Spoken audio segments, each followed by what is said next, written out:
on today's World Insight with Jian Wei. Protection of intellectual property rights. How far has China gone? The lowdown from the World Intellectual Property Office Chief. It shows that China and the United States are a long way out in front. And what defines current relations between China and the U.S.? The big picture from an international relations scholar.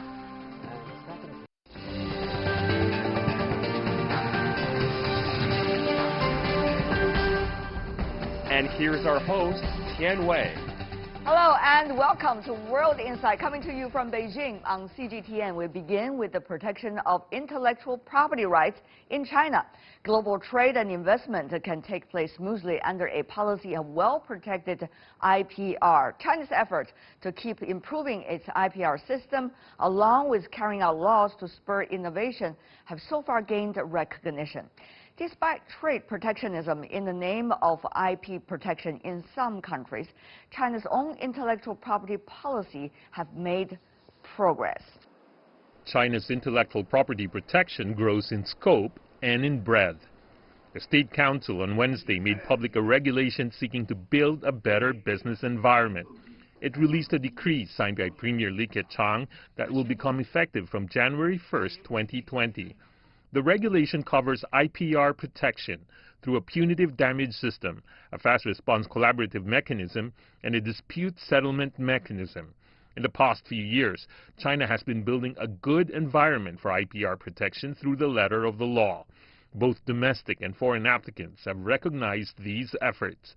Data for 2018 from China's National Intellectual Property Administration showed a 5.8% jump in domestic invention patent grants for the past year. At the same time, valid local trademark registrations increased nearly 33%. International players have filed more patent applications in China as well. China saw 148,000 foreign invention patent applications in 2018, a 9.1% increase over the previous year. Foreign trademark applications saw a 16.5% rise, with 244,000 for the year. The quality of patents and trademarks is also strictly controlled. In the first half of the year, China's local people's courts wrapped up more than 150,000 first-instance IPR civil cases, an increase of 80% year-on-year, and more than 2,000 first-instance cases involving IPR infringement, an increase of about 23% year-on-year. So far, China has pursued practical guidelines for patent applications in the United States, Japan, Brazil, India, and other countries for enterprises, and signed patent examination cooperation agreements with 28 countries. It's the tipping point of the evolution of IP protection in China.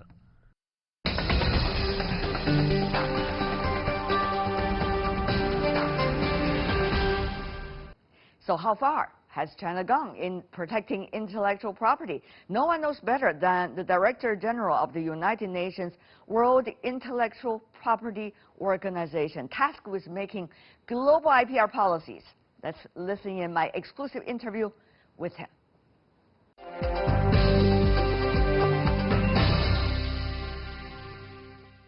We have a lot of issues to discuss today. Mr. Director General, China issued its first patent law 1985 now. Time flies. How much do you think this country has made its progress so far? I think the patent law was passed in 1984, the first patent in 1985. And now if we look at the world in 2018, last year, there were 3.3 million patent applications filed all around the world, and 1.54 million of those, 46%, were filed in China. So this is remarkable. It's the largest patent office in the world, also trademark office, also design office. So the building of an infrastructure to cope with the demand of a burgeoning economy that is increasingly adding value in terms of knowledge and intangible assets, it's a remarkable thing that we should acknowledge, and it's been extraordinarily well done in my view. Besides the sheer number, what are some of the things with the Chinese progress or with the Chinese way of try to approach this issue that you think can be inspiring or used as reference to the other parts of the world? I mean, after all, this is the largest developing country. Yes, indeed. So look, I would say, if I may, first of all, there is something that has been present constantly in China, and that is a strategic focus from the top. And we see it, of course, with President Xi Jinping, who has a very big strategic focus on innovation and on intellectual property as a part of innovation. I mean, I think we always must remember that the reason we have intellectual property is to promote innovation, to ensure a safe passage for ideas through to the marketplace.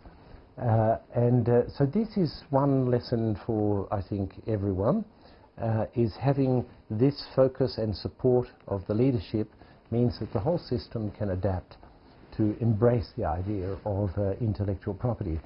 Then I think that is combined with a very pragmatic approach of ensuring that actually the mechanics of the system function.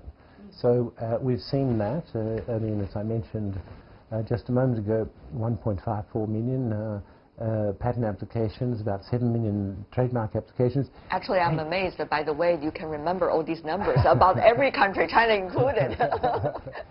But getting through those, you know, and getting through them in a timely manner that serves the market and with quality, that's quite a task. And then building the outreach in this extremely large and diverse country, getting the buy-in to the system. These are all lessons, I think, for everyone. The top-down approach, of course, is sometimes quite unique to China.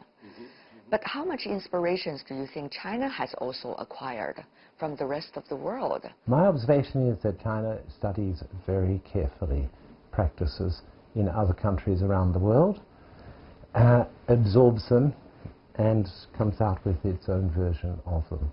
This studied approach is, I think, admirable. It's a very open approach.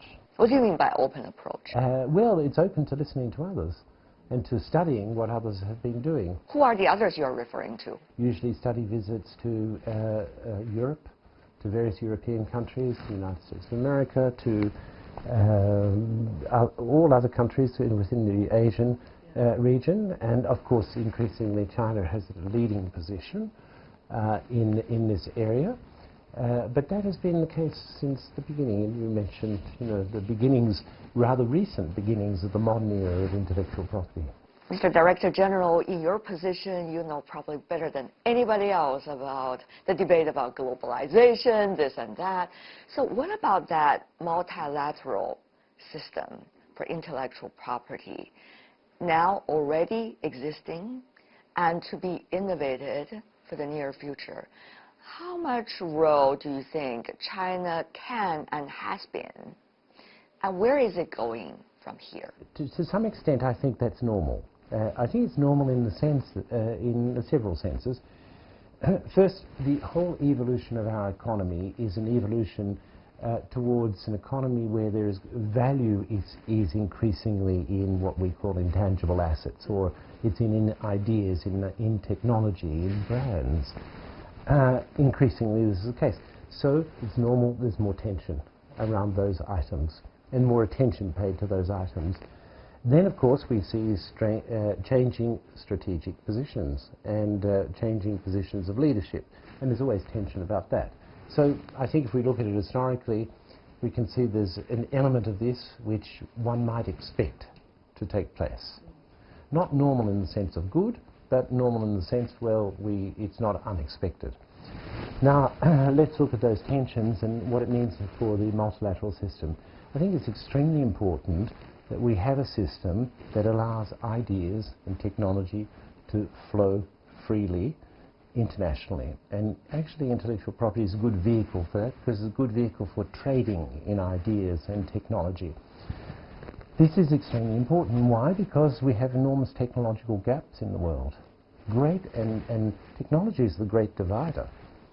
So we need to have an international approach to these matters to ensure that there are free flows of technology and there are not blockages. The current trade tensions that we see, well, this is a bilateral matter on which I can't comment, but there are so many bilateral matters about trade these days, isn't it? Absolutely. It's not just between the largest and the second largest. That's it's also right. between the largest and many others. That's right. So, and I think, you know, there's in international relations, we always learn to students the old African proverb that when two elephants fight, it's the grass that gets hurt. And so everyone is... A lot. Everyone is interested in this and the outcome of this. And ensuring a good outcome. But tension, that it's not unexpected is one thing, but it must result in, you know, we must reach a good basis for this in which globalization can prosper. Because, you know, we're at a stage in our evolution where I don't think it's possible to turn back globalization. It's not possible. We can't de-globalize, even though there are important pressures in this regard. We can't, because we have technologies of connection. All of our technologies of telecommunication, of the internet, of digital technologies, they're all connecting us more and more, and so we have to have a good system for that connection.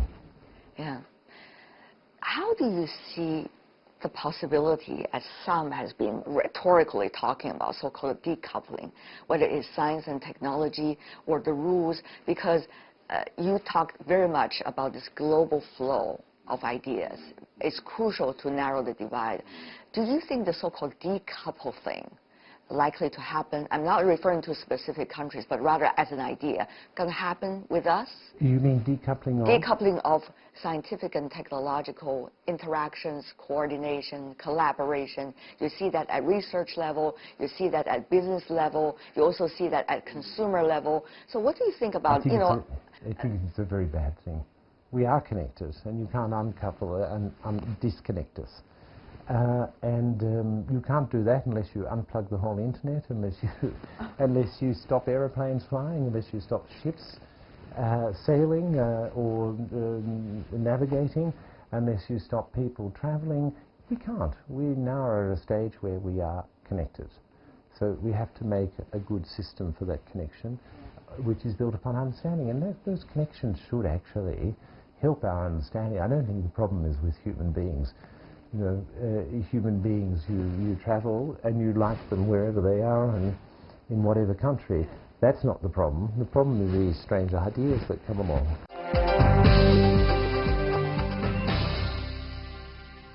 Mr. Director General, now there has been a lot of talk about how to reform and innovate the international governance system. Those debates are going on every part of the world. How do you think, when it comes to the understanding of intellectual property protection and the shared vision of this important cause, can be maintained and developed for the near future from your perspective? And what role, really, can China, for example, as the largest developing country, play in this regard? You know, we all are conscious that the current form of multilateral cooperation was invented 70 years ago. It's a long time. We need to be conscious of that, and reforms are always needed. Now, more dangerous, however, is the attack on the idea of international cooperation. You know, what is technology? It's an expression of our need. So there is a need for interconnection, I think, that has been fulfilled by technology. Now there we have to be, I think, extremely careful. And China has an extremely important role to play, if I may say, in my view, in supporting the international system, in supporting an international approach. Now, international approaches are not always convenient for an individual country because you cannot get your own way completely. You have to compromise and listen and be attentive to the interests of others, and at the end come out with something that's going to suit everyone. There are many tensions here. I think we have to pay a lot of attention to it to ensure that you know, we have a world that is an open world, and I think you construct peace on the basis of this bottom-up approach of enabling human beings to connect with each other. what are likely to be the areas that you think is urgently on your agenda? And you and the member countries of WIPO will be able to work on. What are the challenges that you're having right now to bring them on board? I think the area of challenge is rulemaking. We've never had such interest in the organization before, and many things are going extremely well. The demand for intellectual property rights in our systems, the number of countries acceding to our treaties. But making new rules in this environment about which we've been speaking is more difficult. Now there, I think we are facing a very challenging situation because we need those rules.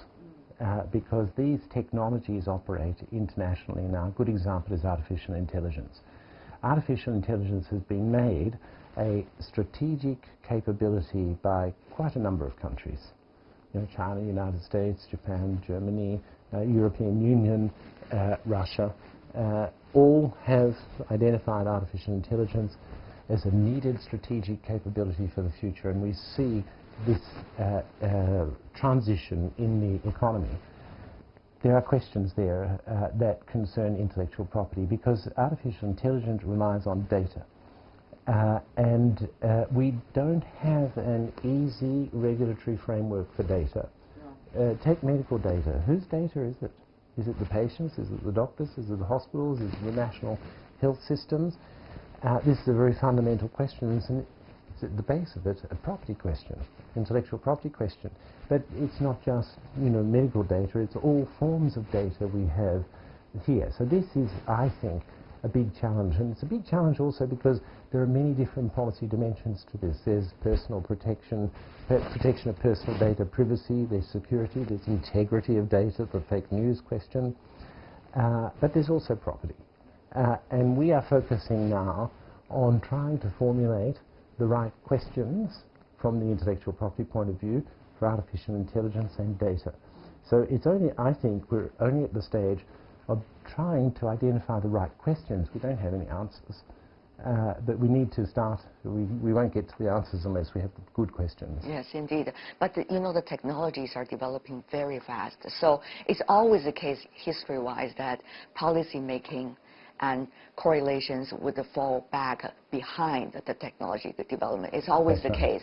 But how fast can we catch up this time? Because it seems that it's going to have a much bigger impact, as we see today, on people's lives. Yeah, I think we need everyone involved, not just states. Of course, states, you know, retain the ultimate right to make a rule. But the input into the making of the rule has to involve everyone. A good example is scientists. We need the involvement of scientists. They're the ones who know about this. Yes. You know, it's not just the business people. We need the business people also. They're the ones applying the science in technology, in the economy, in practices. But we need the scientists so that we can ultimately arrive at the right questions and then the right answers. However, there is this lag always, as you had said, you know, between what's happened and the formulation of a rule. And that's a bit worrying because the technologies are radical. You know, Mr. Director General, intellectual property is a grand idea. There are so many things related to it.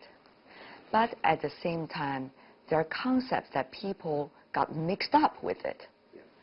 For example, some see the debates going on about several ideas. You know, what to do when you have an acquisition of business with the intellectual property or with the IP.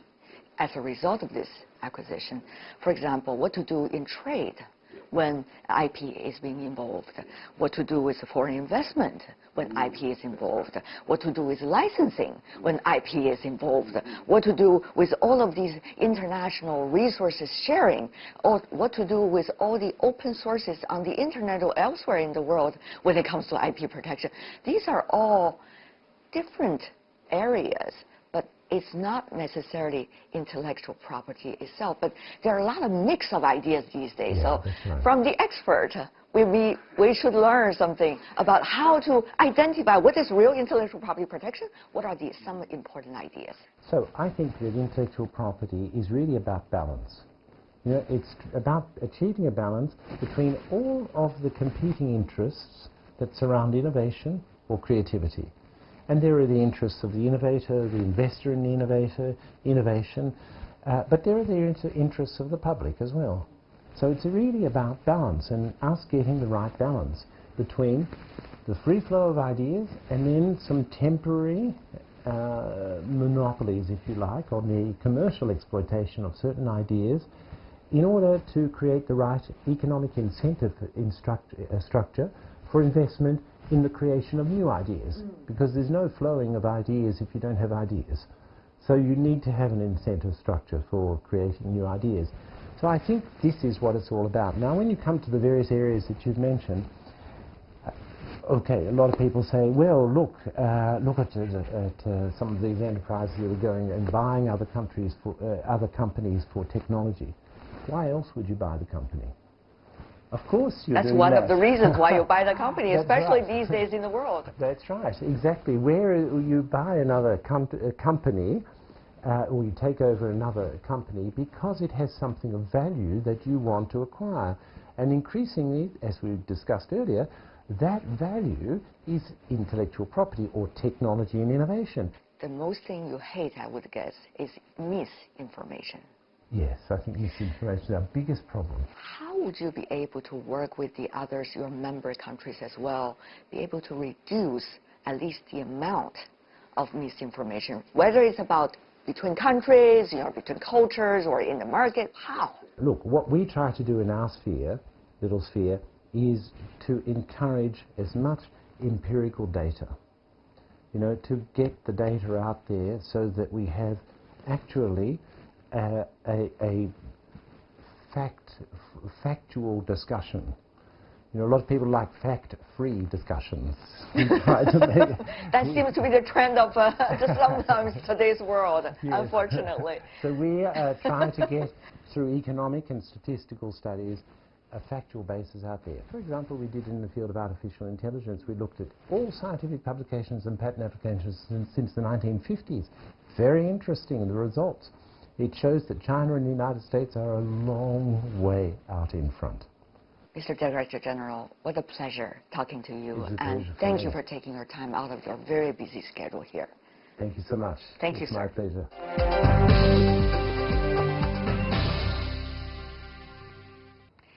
Director General of WIPO, World Intellectual Property Organization, in an exclusive interview with CGTN. You're watching World Insight, still to come on our program. What defines current relations between China and the U.S.? The big picture from an international relations scholar right after this break.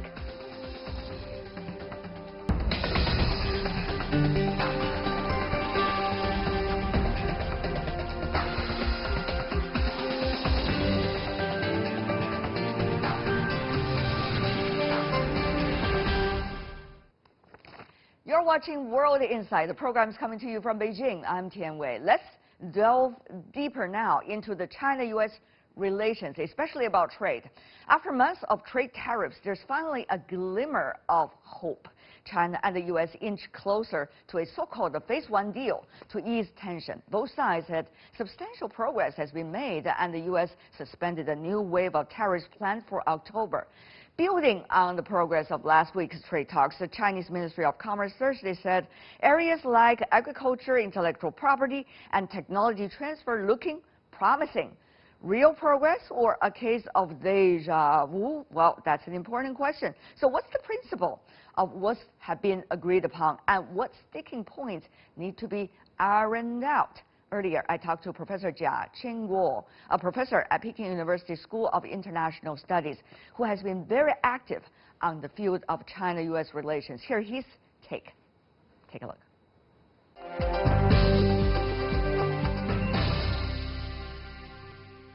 Professor Jia, even in the academic circle, some argue that the rational voices and the one who knows the history, the one who knows the real players, particularly from the U.S. side, have been sidelined by the rhetorical voices that is going on in that country. Now, as a Chinese scholar, what do you make of that? And do you think also China should learn a lesson as a result? Of course, both countries need to learn a lesson from the current situation.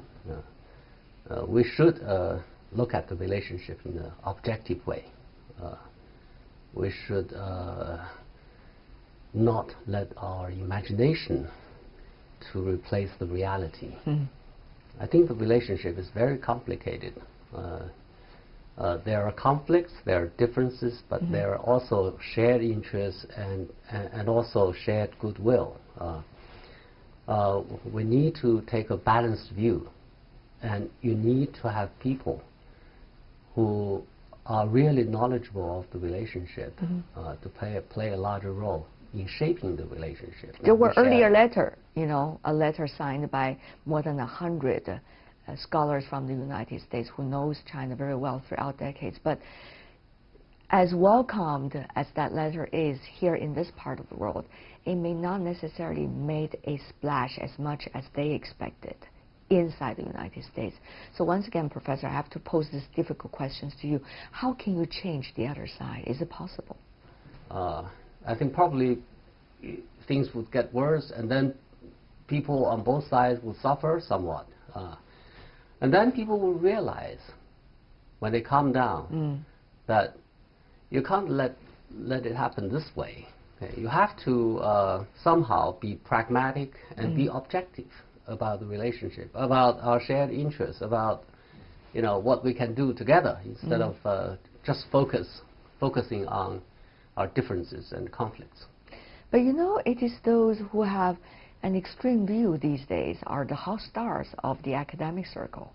Let's just say some of the voices you heard from the United States, whether it is Thucydides' trap or a theory that China and the United States will be strategically opponent to one another, those voices are easy to understand. And therefore, it seems that they got their views across to the public much easier than, let's just say, rational voices like yours. Well, this is unfortunate. I see a big sigh before you spoke out. But I think people are going through phases. For a certain period of time, such kind of voices can take the center stage and can galvanize a lot of people's attention. But it cannot do it for a long time. Over time, people would calm down and realize that things are not as simplistic as that. Reality is much more complicated. I think it may get worse for a while because people are in a sort of emotional stage and they are imagining things. But over time, they'll realize, this kind of approach is too simplistic, and we need to look at the facts. We need to be pragmatic if we want to avoid disasters, and also if we want to reap benefits from cooperation and partnership. But Professor Jia, let's focus on some of these realistic issues. Trade negotiation, the issue of Taiwan and others, different aspects.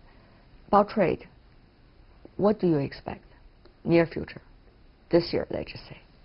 I think we are going to have a sort of agreement on the first stage of negotiation, first phase, a limited agreement. But then the two countries probably would engage in the second stage of negotiations. But it's going to be very difficult to make a progress. There has to be a compromise. But then on the part of the Trump administration, it feels it's difficult to make a compromise. Why? It's election time, You want to be tough on China, right. And also the Democrats want to compete with the ruling party to be tougher on China. So the political atmosphere probably does not contribute to a compromising arrangement. The other issues, for example, Hong Kong. Of course, we heard about the House of Representatives putting out some kinds of document over there and creating a lot of stir from this part of the world. Professor Jia, how will issues like this penetrate into the very important bilateral relations between China and the United States? Issues that should not be a bilateral issue. Well, the Hong Kong problem is very complicated. Exactly. And if you look at it very carefully, there are many reasons for the current protests. Okay. and even violence. Okay. But the fact that it happens, you know, people look at it and they have different impressions. Yes. Okay. Americans look at this from a negative perspective. They exaggerate the situation. Actually, if you look at the Hong Kong police efforts to maintain order in Hong Kong, you know, they have been very restrained. Okay, now, probably no police in the world can be more restrained if they want to do a job of maintaining maintaining order. Okay. I think probably people in Washington should calm down and think about and look at the situation in an objective way. Okay. And the other thing is, what if the bilateral relations getting worse? The negative impact that will be felt on many other areas, Taiwan issue included, one of the most sensitive ones. The Taiwan issue has been the most sensitive issue in China-U.S. relationship for a period of time during my Jewish period, because the two sides accept the one China, some kind of arrangement. And then the relationship was quite good, so that became a relatively minor issue in China-U.S. relationship. But now this issue is coming up because the Taiwan problem is quite dynamic. And also because people in Washington are looking at the Taiwan issue from a different perspective. They're thinking China is a problem, so they exaggerate the Taiwan problem as well. The Congress has passed a lot of legislations on Taiwan. To China, you know, this is a severe infringement of China's sovereignty. So it's you know, coming up as to the center in a way. Especially with the local election coming early next year. Right. So the administration people have been saying that our policy has not changed. But the problem is, you know, given all these developments, people are wondering whether, you know, the administration would do something in that regard. So it is potentially a very threatening issue.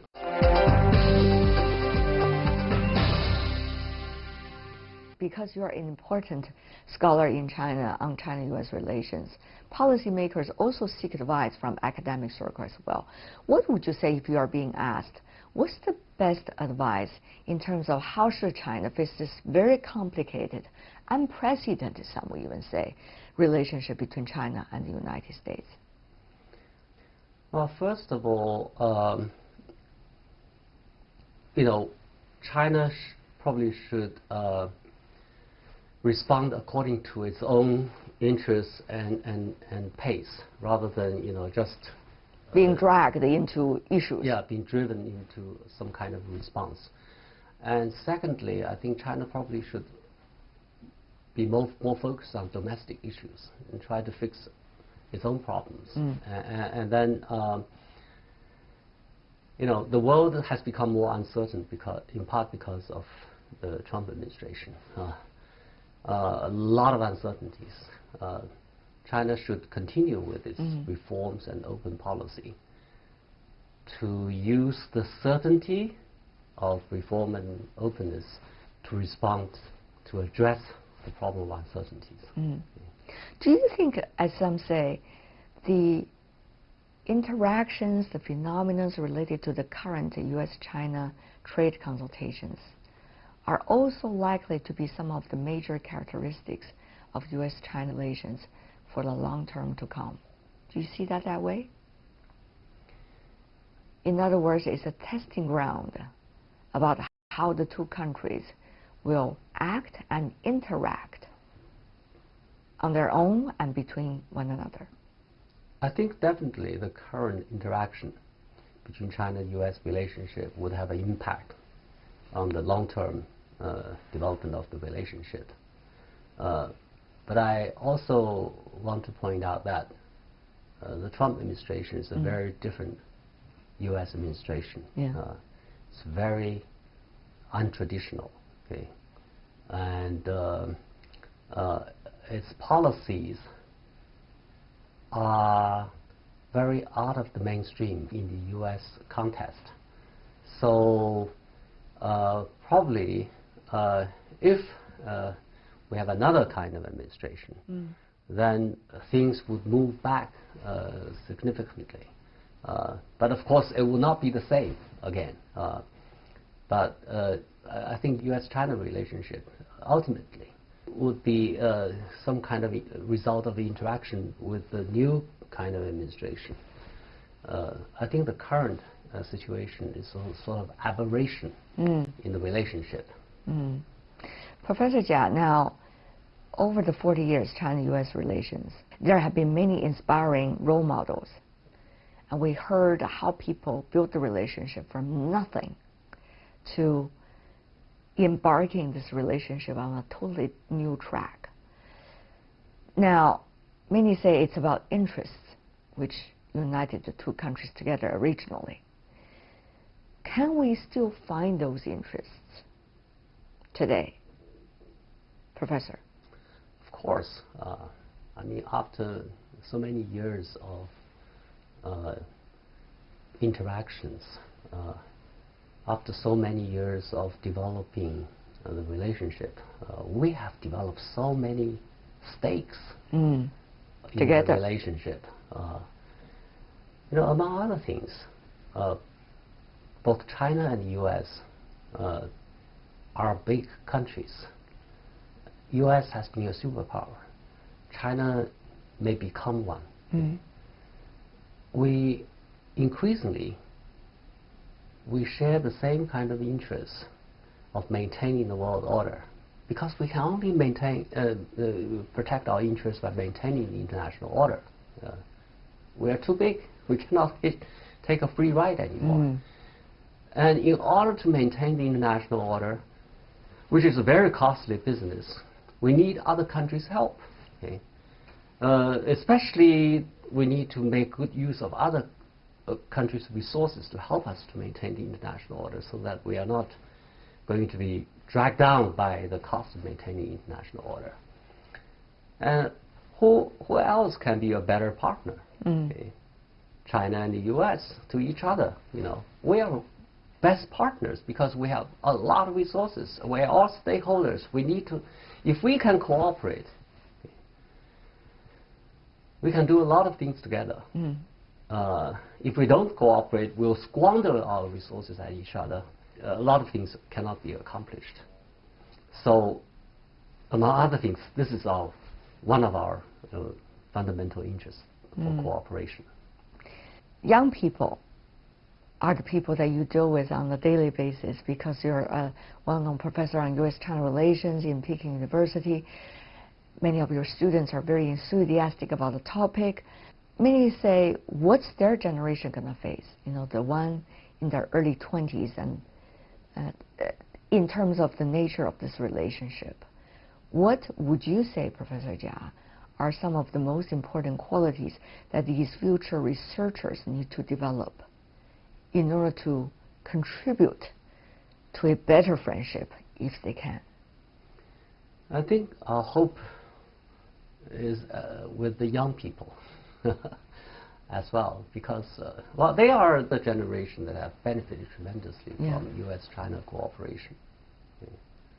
And now they have many opportunities, among other things, to like travel, like studying in other countries, like you know, you enjoy the peace and stability of the world.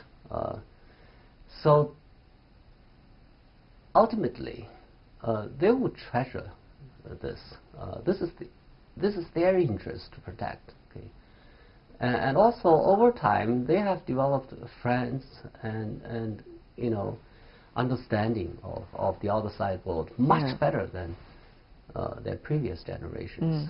So I think they will figure out a way to manage our relationship in a more constructive manner. Last question, Professor Jia. From now till the end of the year, what do you consider as some of the most important parameters that we should study in order to get to know the real nature, at least the evolvement of nature, China-U.S. relations? I think the most important thing is this conceptualization of the relationship. You know, how you conceptualize the nature of our relationship. Are we stakeholders of the existing international order, or are we countries of different categories, fundamentally different, whose existence represents a threat to us? Okay. I think we need to make a choice. If we make a choice that we are stakeholders, I think we can cooperate. We can identify a lot of areas of interest and work on the basis of that, and then try to manage our differences as well. But if we think that we are countries of a different kind, that'll be a serious problem, because, as I said, countries of different kind is a mere existence, not even rights, represents a fact. So it's time for us to think about this and try to make a sensible choice. Thank you, Professor. Thank you for your input and insight. Really appreciate it. Thank you. Thank you.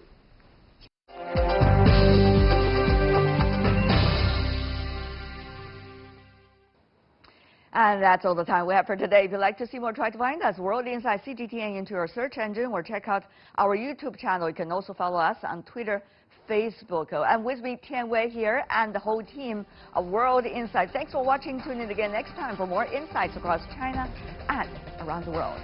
Good night.